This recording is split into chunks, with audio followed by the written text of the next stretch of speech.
This week's episode is brought to you by Body Scare. All natural body care products so good, they're scary. What's going on?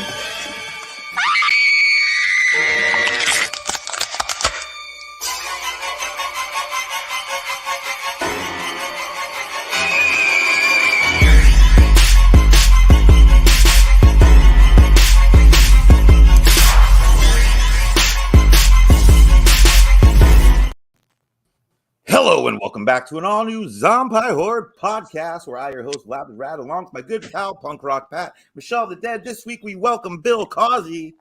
Woo! Hey, guy who plays Oh, the cowbell. I got the cowbell. Man, and I ruined it. I booed Bill through the cowbell. I'm sorry. Double bad. I blocked the cowbell and I was booing. Punk It's rock okay. Pat, you're very staticky again. Uh-oh. We might just have to deal with it. I don't know what's wrong with my mic. Maybe you're carrying like static electricity and you need to like touch something. Ground yourself. I'm touching hella shit right now. I don't know if it worked or not. Oh. Try coming out and coming back in just one more time. Just Take your shoes off. Now that we're live. Take a Bye, bubble bath. everybody. Bye. While he's gone, Bill, for Yeah. those who don't know, you're in a band. Yeah, a few bands, yeah. Well, the one that I promoted was Gutter Ghouls. Oh, yeah. Bringing that back. He's back and he's not staticky. Yay. Yay. Turning it off and turning it on works. Hey. Well, Bill, tell us more about your bands, since I Yeah. only know of the one. So the one that you guys have promoted, the Gutter Ghouls, that's a band that started about 10 years ago. We broke up back in 2016 for a while, but we're bringing it back now. Not full on, but here and there we're gonna play a show, I'm sure. So Nice. that should be fun. We got together last week for the first time in 8 years or so, and man, we blasted through an entire set. It was great. It was a good time. So Melissa says your room is amazing. yeah, I thanks. agree. You're going to get to see a glimpse of our walkthrough of that, I'm sure, because I'm going to ask for it. I know that. I have a question. I'm a huge Rocky Horror Picture Show fan, and I watched the video of you guys covering, what was it, Sweet Transvestite? Oh, yeah. So walk me through that show, you in your underwear, by choice. Yeah, so back then we had booked some shows where each band would play as a different band, like a cover set. And so some bands at Blink-182, another band that did AFI, the Misfits played, and we chose to do the Rocky Horror Picture Show, which was a lot of fun. I mean, it was a lot of hard work to do that. Okay. And like I said, I had made the post saying that I was nervous leading up to that because I had to play in my underwear, So, but yeah, that was a lot of fun. We only did it the one time though, unfortunately. And I don't know, maybe we'll do that again someday. Yeah, you need to Yes, please. I didn't get to see it live, but I did watch a lot of the replays that are out there on YouTube, and it is so fucking amazing. Yeah, oh yeah, man. My singer Brandon, he stayed in character all night. Like he was good as Frankenfurter. He was great. Is that so? The reason we had you come on, obviously, is was it Gutter Ghouls that are on Pat's record label? Yeah, oh yeah. Nice. Woo-woo! Oh, there you go.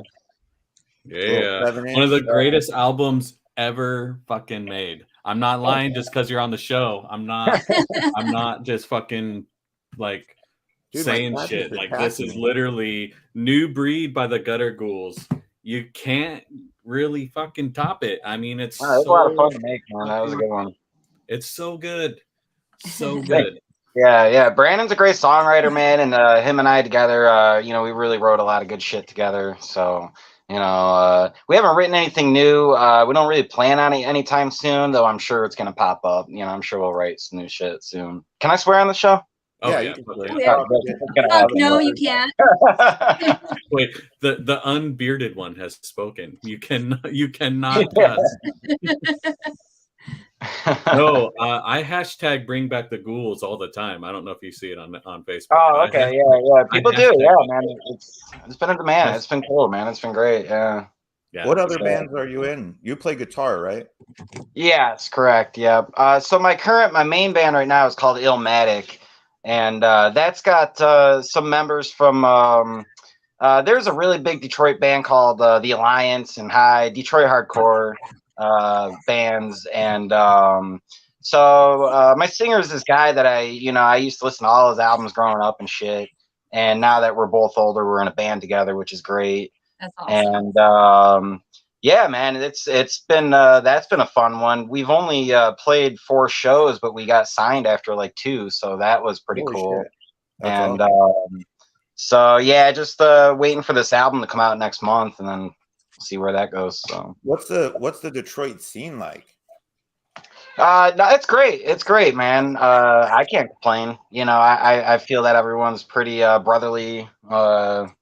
Around everywhere, and no matter what scene, the metal, the punk, hardcore, thrash scene, everyone's got kind of different cliques, but everybody knows everybody, so you can get a good turnout no matter where you're at. So well, and like the psychobilly punk scene leans heavily on like car culture, so I mean you're in the right spot there in Detroit. Oh yeah, definitely. Yeah, and then in that scene, yeah, for this, anytime the Coffin Cats play a show, that's a sold out show. That's a good time.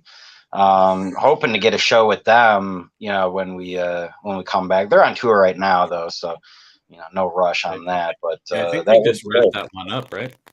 They should be hitting from what I saw, they're doing some shows with the Lower Class Brats. I don't know when that is, but that's coming out to the West Coast. You guys keep going. I'll be back in 1 second. All right. Yeah. Oh. Yeah. Maybe he's staticky. Oh, am I staticky to everybody else? You're a little bit staticky now. Oh man. It's because Vlad left. Yeah. Blame it on Vlad. It's all his fault. Blame it on Vlad. It's always Vlad's fault. Yeah. God damn it, sure. Vlad. So you said you played how many shows in the new band? You said you played Illmatic, yeah, we only play 4 shows. I mean, it's slow going. We're not trying to oversaturate. I fucking hate touring. To be honest, I hate touring. I don't. So the more you play in the same spot, you're not going to get people at every single show. So yeah. So we just try to take it easy and play a few, in between here and there. Well, I'm gonna force you to tour because I would like to see your new band, and I would also like to see some reunions of the Gutter Ghouls. And I mean, Detroit and Washington State aren't that far away, so let's make it happen. I mean, aren't that far away. No, yeah, there's a difference between touring when you're piss broke and then touring as an adult when you actually have a little bit of money. So I toured when I was piss broke. yeah. Don't know how the hell you're gonna eat and drink every night, So yeah, that's rough. But having a few dollars to myself now would be pretty nice. So how did I mean, obviously growing up, you're into the horror scene. Is that what kind of drew you into the music scene, or was it the music scene that got you into the horror scene, or what did it all kind of come at you at once, where it was just kind of a marriage of the two? So horror is huge in my family. Like, my almost my first memory is Class in Newcomb High is on the same tape as Howard the Duck. And these are 2 of the movies that I grew up with, and it just spawned from there, and so then my uncles, they are very much into horror.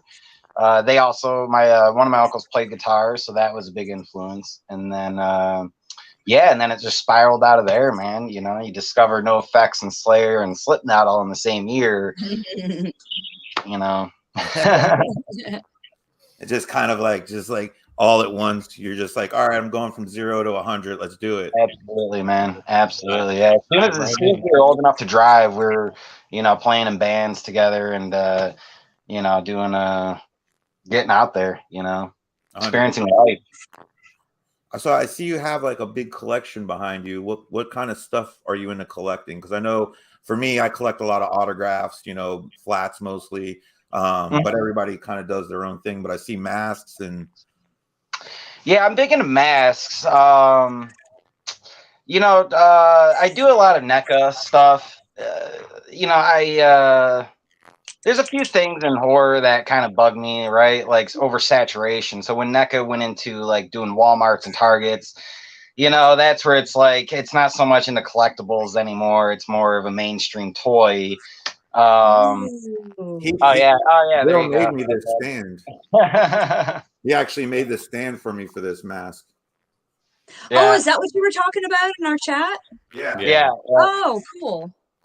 Yeah. Masks are fun. Trick or Treat Studios, they make a lot of good shit. Yeah. And so I got some of that stuff back there too. But is that a Corey Taylor mask that I see behind you? Oh yeah. I just had that one made for me recently. All the Slipknot masks have been made for me by different artists and stuff like that. So different mask makers. Yeah. But I just got that Corey Taylor one, man. Been waiting for a fucking year for that damn thing. So it's all like handmade, huh? Yeah, absolutely, man. A lot of these mask makers, they'll get the raw stuff, that Corey Taylor mask, where am I at over here? That was originally a mask in the mid 90s that they made, and then it was altered, and that's how most of their masks are. So, a lot of these guys make the blanks and the or get them from the companies who make them still and then convert them. So right. I like to pick the specific look though, the dirtiness and the different paint schemes and shit like that. So that's what I've seen a lot of people doing that with masks, doing like overhauls where they'll replace the hair to be more realistic or do the stitching with actual twine or whatever to give it more of a realistic look. Yeah. Oh yeah. You know what? I just love being crafty too, man. Part of making the stands, my vests, it's just, I don't know, man. I always like to be crafty. There's some shit that I see and I'm like, yeah, I think I could do that, and then I just do it, whether it turns out or not. I don't know. But half the time it turned out better than what you would have bought paying, a lot of times. Absolutely. Right? Yeah. That's why I've never understood people that like buy pre-made battle vests. Because I'm like, to me, it's very personal. Everything on here is specifically put on because of my tastes. And I've never seen someone else's where I'm like 100% sold on everything on it. Right. So it seemed weird to me that people would buy a pre-made battle vest, not to knock anyone for doing it, but it was just always. No, yeah, that's weird to me too. So, I've made a few vests. I've made 2 of my own. I made one for my nephew. I get pretty good comments on them, but just like you said, there's an honor to making your own vest, right? So that's why I make them for the animals, the cats, and the dogs. Kitty. Because, at least with these, you want something like that? Yes, exactly. Right. That's what I'm a little distracted with too. I got this little guy here. Oh, they're identical. Look at. My tuxedo is sleeping right now, so I can't bother her. What about the one that tried to kill me? He just bit me on the elbow. I was holding him for a second. I know. He disappeared. He's an asshole. He is an asshole. But I love him to death. I had him since I he love was him 6 too. weeks old. He was like this big, and he used to hide in my hoodie on my hood. So he's just my little road dog. Oh, nice. Yeah, these little guys, man. I got 2 black cats. They're just my. I don't have kids, so they're my kids. Right. So. Do you make those vests for sale? Yes. I haven't been selling them yet. I have a arts and crafts show coming up. I'm trying to save up for. It's a Halloween themed arts and crafts show here in Detroit, and so I'm trying to save up and make enough product. It's very time consuming to make these things. So I don't want to sell them off yet before I do this thing. So yeah, I got you. But yeah. So far I've made about 5 or 6 of them. So. We're getting there. So I got to ask, are you using Body Scare beard oil on your mane there? I have in the past, but I am not currently. I have the stuff my buddy just gave me a whole bunch of free shit, so going through that. He owns a barbershop. He's a trader. He's a trader. We got to ship him out some. You sound like Darth Vader right now, dude. Go talk real quick. Me? Yeah, you. Man, I don't know what's wrong with my mic. I'm sorry. No, it's all good. Got an echo to it. Rad. Yeah. If you did a rap album right now, dude, you'd easily go viral. Oh, sweet. I mean, that's what I've always wanted to do, right? Maybe try to plug it in and plug it back in. It's like he's got reverb on or something. Yeah. You need echo cancellation. Bill, since you are a horror dude and we mostly talk horror here on the show, like what's the franchise you go to the most?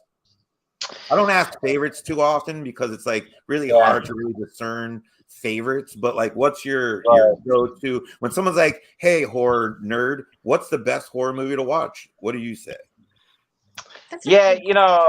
Franchise wise, I'd probably say, Friday the 13th. I think, I got Jason on my own. It's just, the look, of Jason in general, the hockey mask, everything is very nostalgic, and up until, you get to the newer stuff, but, the new one that I'm excited about, obviously, is Art the Clown, man. I think that he's going to be a kick-ass character that goes far, man. Been into him for a while, dude. I think that there's a huge future for that franchise. Oh yeah, absolutely, yeah. That's the last one. It's definitely an icon status super quick. Like already, people. I mean, Terrifier 2 sealed the deal with Art the Clown for sure. Absolutely. Yeah. The amount of popularity it had after just the first one was kind of like, for a really independent movie, had a lot of people, like they were making toys and shit for it. Way before the second one came out. And then the second one came out and it was like, people are vomiting in the theaters. I'm like, oh, calm down. I gotta see that. After did it first. But there's this Facebook group called Art the Clown Appreciation Society. I've heard of it. The administrators, they've been in the movies. So they did the GoFundMe for Terrifier 2, and part of that package was they got to be in the movie and get killed by Art. So the lady who got shot by Art in the with the gun in the cafe scene, she's the one who runs that site. So it's all the cast, everybody's in this group and everything like that. So you see how close knit everybody is that's involved in the movie too, and that's pretty cool to see. And then just how it exploded after T2 came out. And I compare it to, because it's happened to people I know, bands that you like that all of a sudden get mainstream success. And it's like, wow, shit, you could see how their lives are about to change, and it's great. So, I was friends with David Howard Thornton, I think before the first one came out. And nice. He was getting a lot of notoriety, on Facebook and through social media. But once that second one came out, it's like you can't message a dude anymore without having to wait a week for a response because he's just that busy, which is great. Especially with that Grinch movie he did too. I've yet to see it, but I want to see that so bad. Speaking of movies, I just want to throw this out. Last night I watched Violent Night. Has anyone else seen that? Not yet. No, I want to really bad. Highly recommended. Okay. It's really good and violent, bloody shit, but it's the most endearing bloody movie I've ever seen in my life. Oh, nice. It's fucking badass. So if you get a chance, it's streaming, I believe, on like Paramount right now. So if you have Paramount, go watch it. But it's fucking awesome.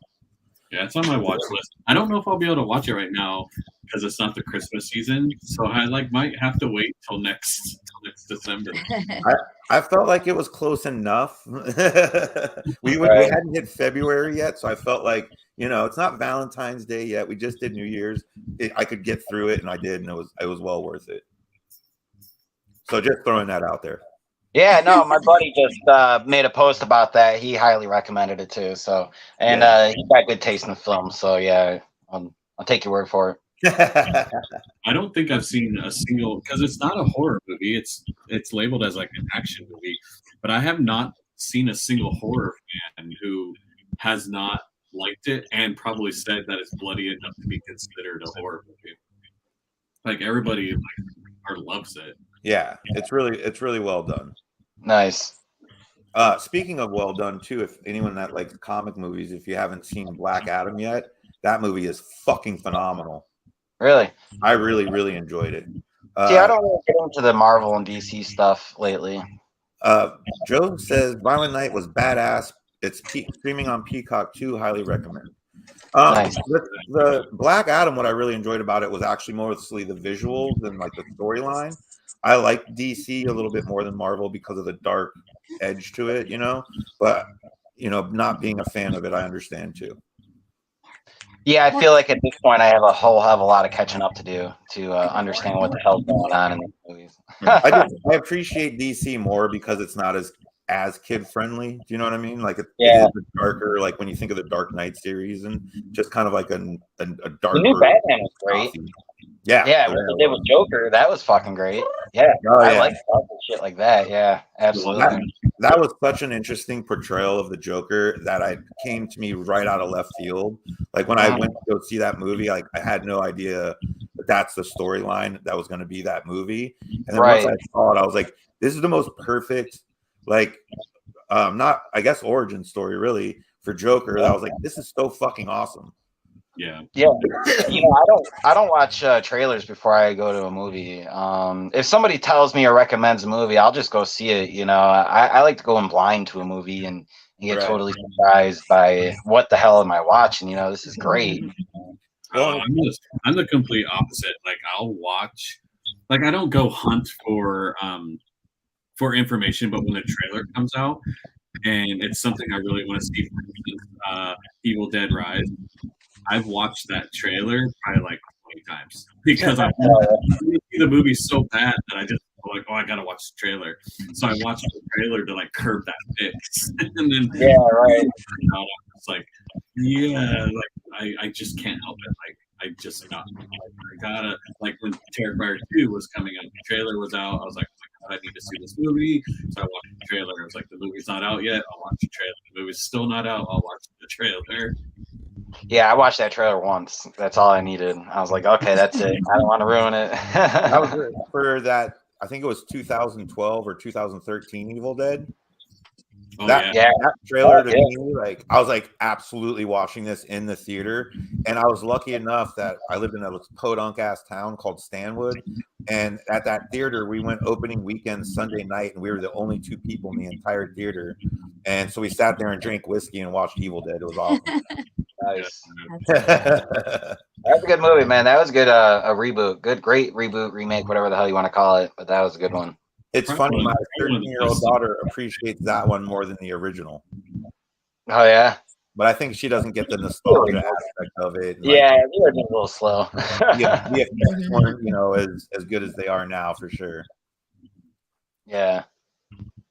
But so you guys have an unpopular horror opinion? Unpopular horror opinion. I get hate mail all the time because of my horror opinions. All right. So go ahead, Pat. You go first then. What do you got?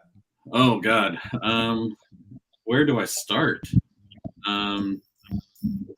Let's see. Unpopular horror opinion. Okay. So hot debate on the interwebs is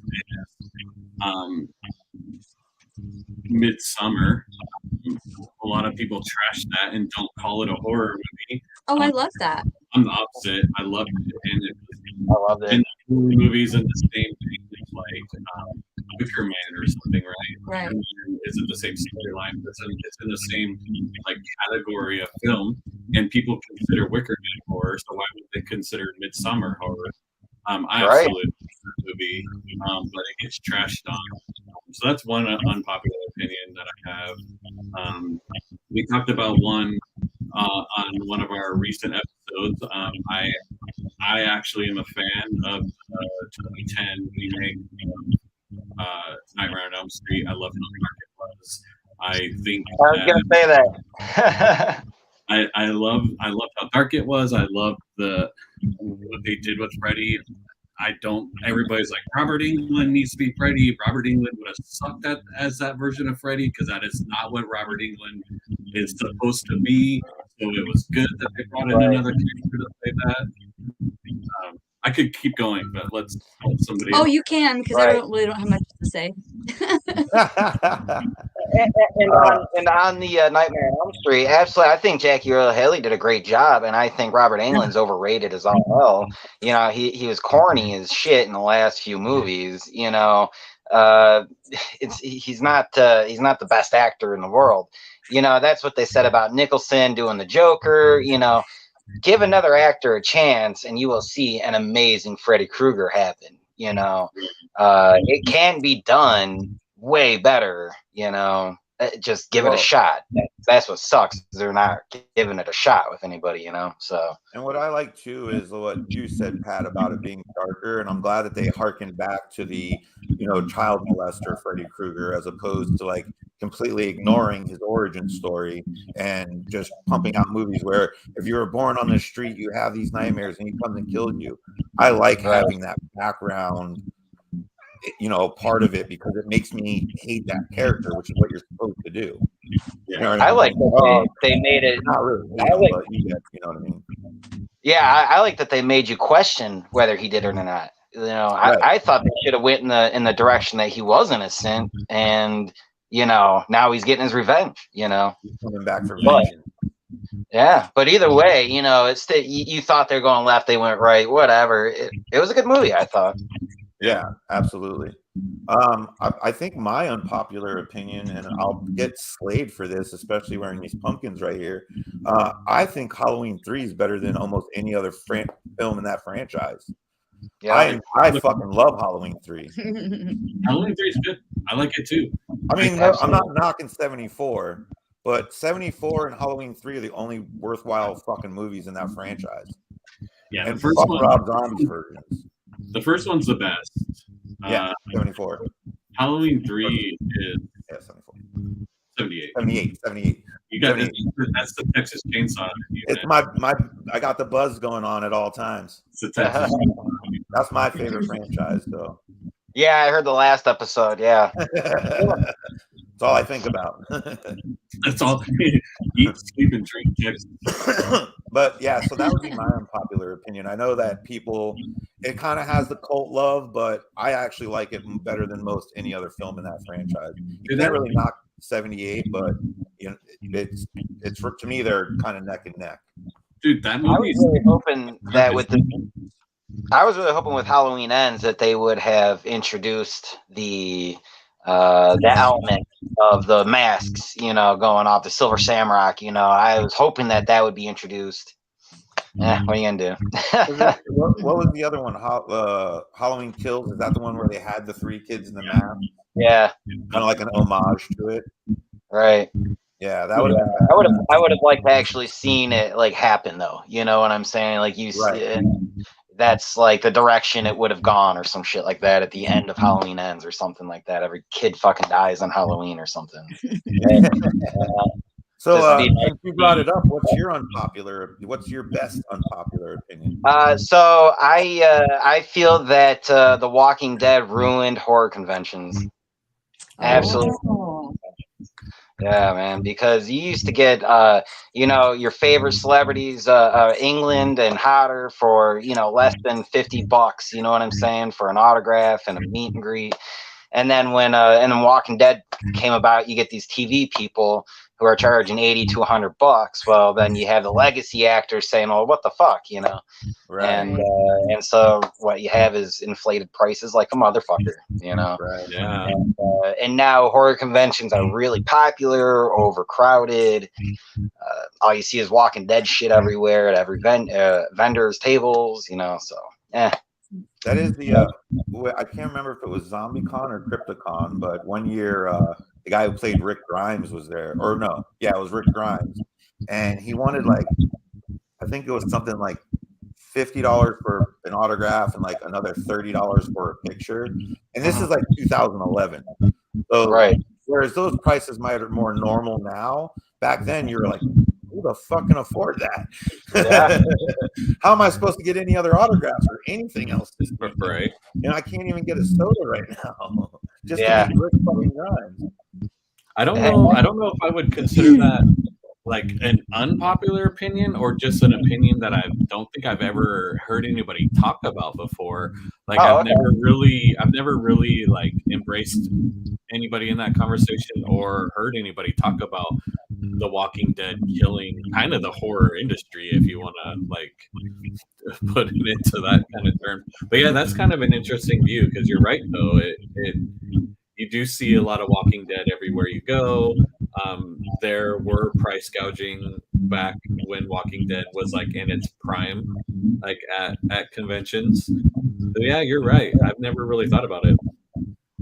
Yeah, man. And so, you know, I don't know about you guys. I've worked a lot of horror conventions through the years. Since the 90s, I was doing conventions. My uncle's a sculptor. If you Google Bob Causey, you'll see it's all really lifelike shit. But so he would always have he'd always be a vendor at these conventions. So yeah, you know, honestly, back in the day, people like Tom Savini didn't charge anything for autographs. They just had their table sell their pictures, but they wouldn't sell their autograph. You know what I'm saying? The average autograph price was $10. I remember meeting Dave Prowse, you know, Darth Vader, and paying $10 in '96. You know, and it just wasn't a big deal. Well, and even up until 2000, I don't know what is it, 14, Sid Haig, who, you know, was huge through 2003 and 2000 when he passed away, he would only charge $20 flat no matter what, you know? I think he charged 10 if it was your item and 20 if it was one of his pictures. Right. And he did that. He was like, dude, I'm giving back to the people who created my career, you know? Like, yeah, he put out a Facebook thing, you know, he made sure people knew that that's what he was doing. That was great, you know? Yeah. He was like a gem in that sense, because a lot of people take advantage of the fact that we want their autographs and we want to meet them. But he was actually there to meet us. You know what I mean? Like, he was just as excited to be there and meet us as we were to meet today. You know? Yeah. Oh yeah. He always had a great sense of humor too, man. He was a fun guy. Talking about Sig Haig, what is your favorite Rob Zombie movie? Like, of all of his movies? You know, Devil's Rejects, I'd probably say. I mean, that's probably the most popular. I mean, I didn't think that the Halloween movies were that bad either. You know, I like a big, brooding Michael. You know, I think that was a pretty tough-ass look. But Michael has to be that kind of 6'3", 6'4", wide-bodied guy in order to do what he does. You know what I mean? Right. Yeah. These days, you know, I mean, the first one. Go ahead. I was shocked that they went back to a regular Michael Myers size in 2018, but still, you know, it's still convincing. You know, I thought it would be like weak looking, you know, but it was still convincing. It was a good Michael in 2018. I think after the mask got burned, it looked a lot better. Oh yeah. Yeah. But you know, I think you're right.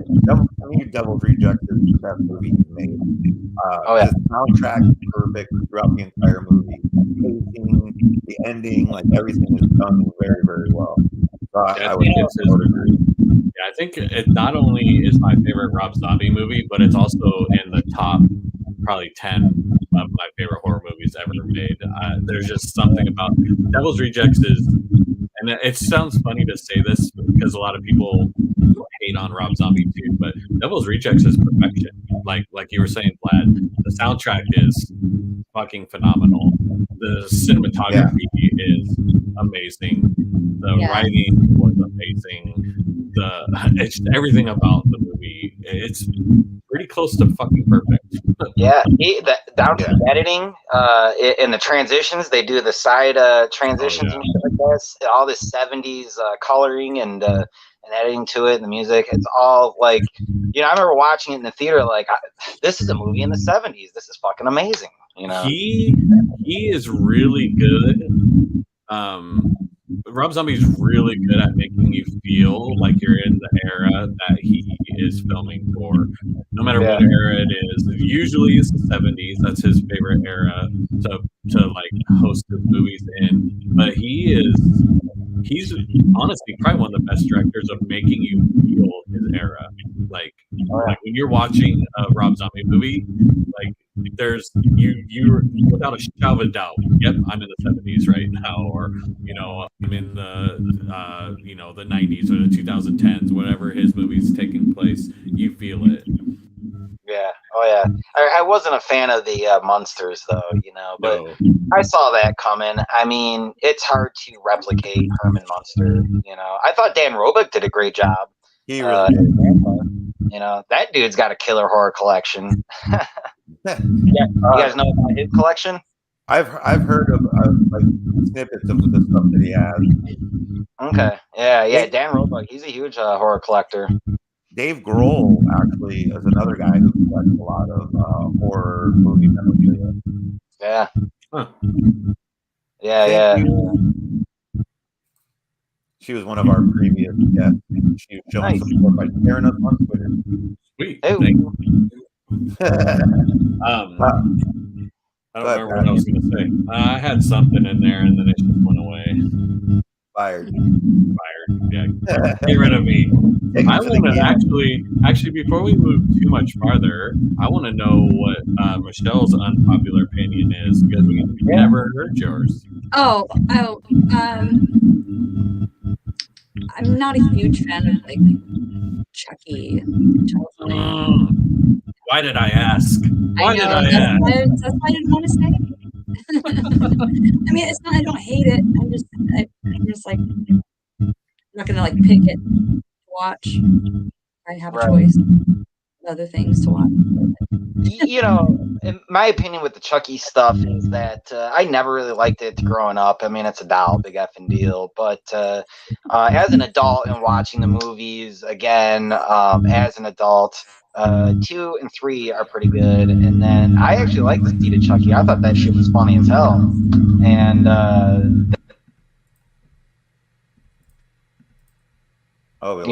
did you lose me? No, you're good. But you're echoey. What is going on with the sound? There's something I don't know. crazy. I'm trying to fix it right now. Because it was like really. Does that work? Something's that works. No, you're staticky. Check. Am I static? Anyways, yeah. So the TV show I thought was pretty good, man. I thought they introduced a good way to wrap everything around that. So.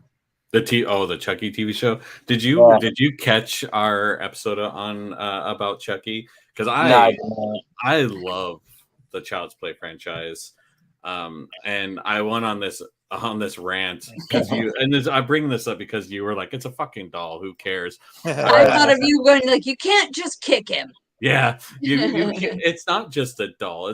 It's voodoo possession. He's got the strength of a human being. So he will fuck you up. Like, he will fuck you up. I don't care what anybody says. I'm not just going to kick the fucking doll. He will kill you. I will literally put a 5-gallon bucket on top of him with a rock, and he'll never move until his batteries die. And then that's that. There you go. He didn't have batteries in him. Boom. Whatever. I actually like the remake. The Child's Play remake was actually pretty good. That gets a lot of flack as a remake, but they made you feel sympathetic for this doll that was trying to murder. The way they made it a whole new character. I thought it was great. Well, and that's the one with the like bad AI, right? Yeah. I'm always open to remakes, and that's something that I can't stand. I feel some people are very closed-minded on a remake. You still have the original. Nothing's ruined about the original. Yes. The fan base might change, but that's going to change anyways.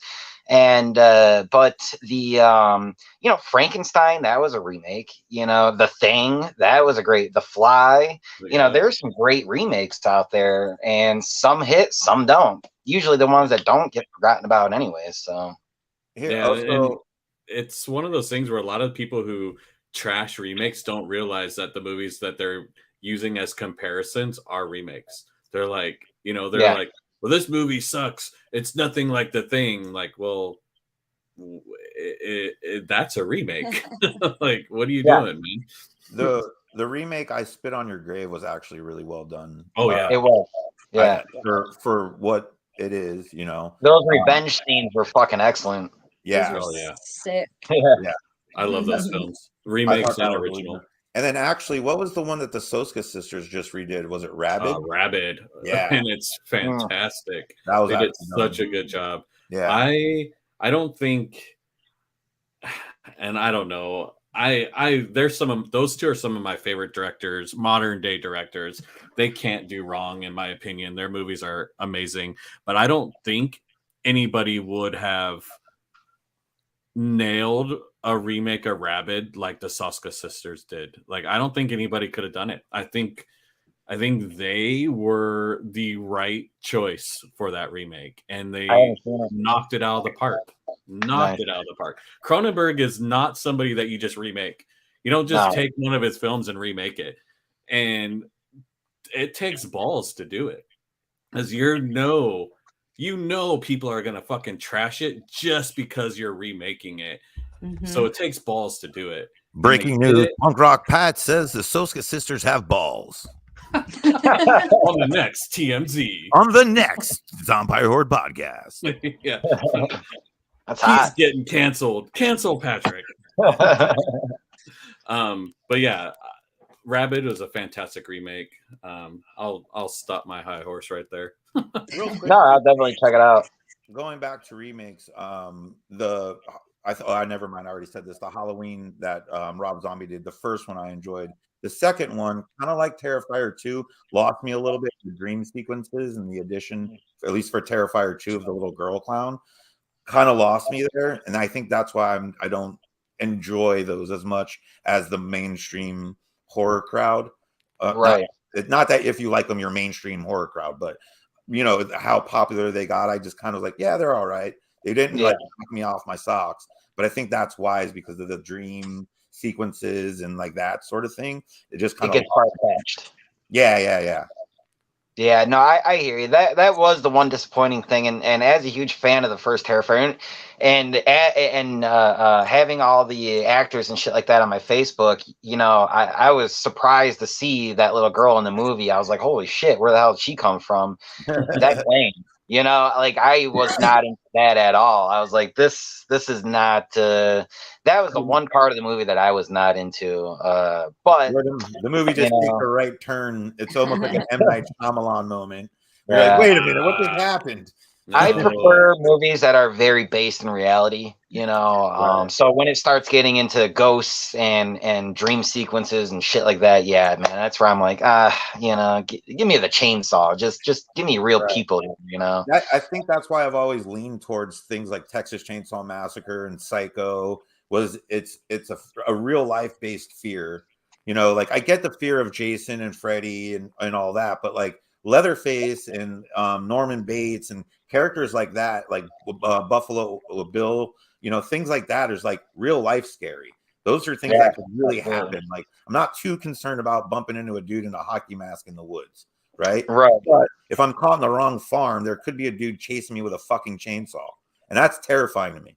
Although I will say that growing up, the opposite of that would be Hellraiser, because am I really worried that I'm going to open a box and like demons are going to come get me? No, but being raised in a Roman Catholic family, I was very scared of hell and Satan and all that stuff as a child. So seeing Hellraiser at 10 years old, I was scared fucking shitless. And then, even though I promised my aunt I wouldn't have a nightmare that night, I absolutely fucking did. Can you even make that promise? Like, how do you? I'm not going to have a nightmare tonight. I promise I won't have a nightmare. Promise not to have a nightmare. And then your brain's like, the thing is 3 years prior, my mom took me to see Nightmare on Elm Street in the theater when I was 7, and I didn't have a nightmare. So when my aunt asked me if I would, I think I was just like, of course not. I didn't when I saw Nightmare on Elm Street. Why would I for Hellraiser? Even though neither of us really knew. It was just a picture of Pinhead when we went to the theater, and I'm like, I want to see that. And she's like, are you going to have nightmares? And of course I said no. And then, of course, I had nightmares.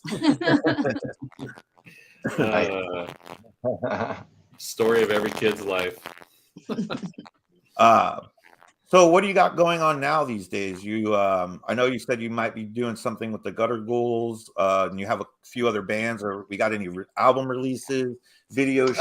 Yeah. So Illmatic has a album release on February 24th on Upstate Records. That is a label out of New York City. Well, upstate New York. So I guess not New York City, New York State. And they've been really good people so far, so it's great. Then the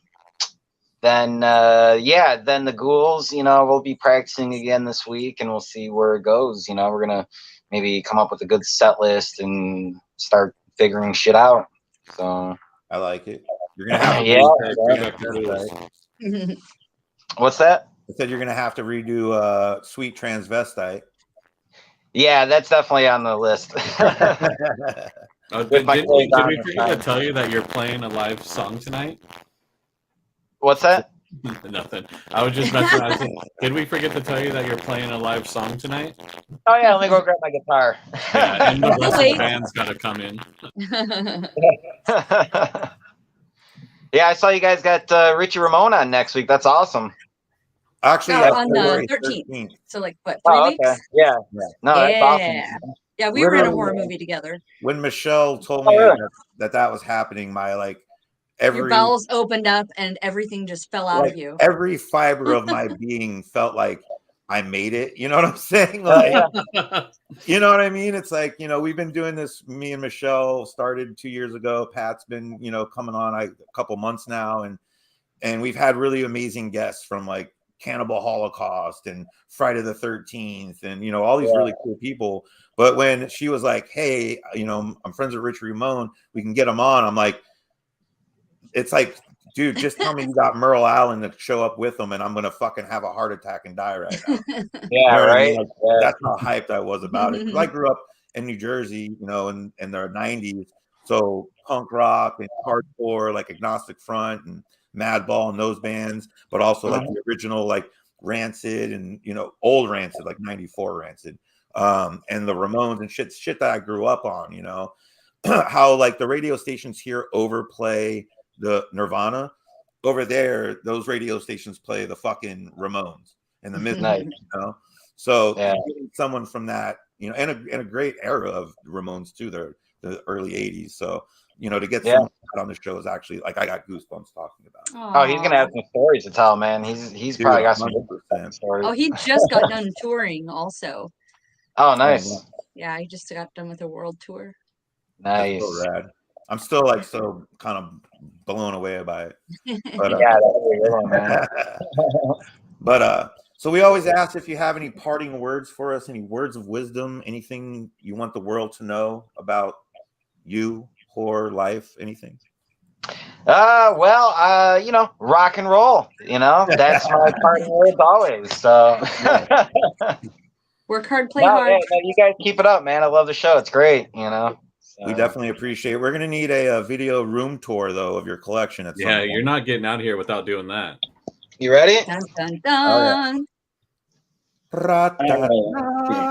I see some. Well, we got some Back to the Future stuff. I'm gonna go down.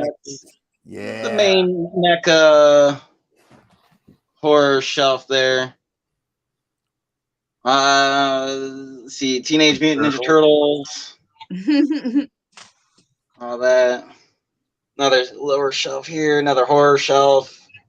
I like the little display boxes in the back. I need to keep that in mind. You know what everything's displayed on? Can you see? VHSs. Oh, wow. That's really cool. That's a great idea. It's cheap and easy. Yeah. And then, so this is a silicone mask I had an independent sculptor make. Dude, that's rad. With the glasses, that's great. Yeah. Dude, I need a contact on that. I want that mask. Yeah, it's pretty rad, man. It sits on your face and it's silicone, so it forms to your face and everything really good. It's great. Feels good. And then let's see where we get here. I got my John Carpenter shelf there. Hard to line everything up. My art shelf there.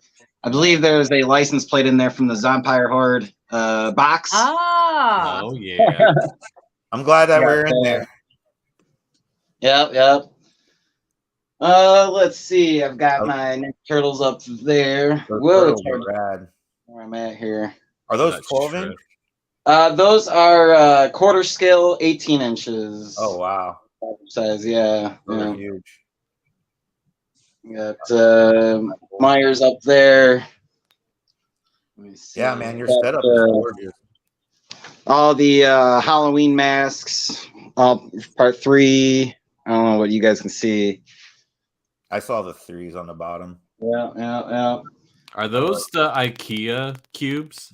Yes, they are. Well, this is what they call the Detolf shelves. Detolfs. So, but that's the main wall. I got a bunch of shit everywhere else, and the rest of the room's kind of messy. I got my Clockwork Orange shit over here.